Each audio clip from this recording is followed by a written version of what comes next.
سورہ الشمس۔ ترجمہ: شروع اللہ کا نام لے کر جو بڑا مہربان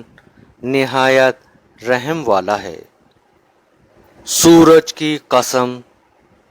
اور اس کی روشنی کی، اور چاند کی جب اس کے پیچھے نکلے، اور دن کی جب اسے چمکا دے، اور رات کی جب اسے چھپا لے، اور آسمان کی اور اس ذات کی جس نے اسے بنایا، اور زمین کی اور اس کی جس نے اسے پھیلایا، اور انسان کی اور اس کی جس نے اس کے اعضاء کو برابر کیا، پھر اس کو بدکاری سے بچنے اور پرہیزگاری کرنے کی سمجھ دی کہ جس نے اپنے نفس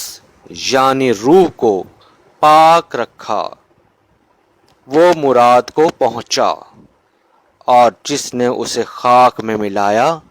وہ خسارے میں رہا۔ قوم سمود نے اپنی سرکشی کے سبب پیغمبر کو جھٹلایا۔ جب ان میں سے ایک نہایت بدبخت اٹھا تو خدا کے پیغمبر صالح علیہ السلام نے ان سے کہا کہ خدا کی اونٹنی اور اس کے پانی پینے کی باری سے عذر کرو، مگر انہوں نے پیغمبر کو جھٹلایا اور اونٹنی کی کونچیں کاٹ دیں، تو خدا نے ان کے گناہ کے سبب ان پر عذاب نازل کیا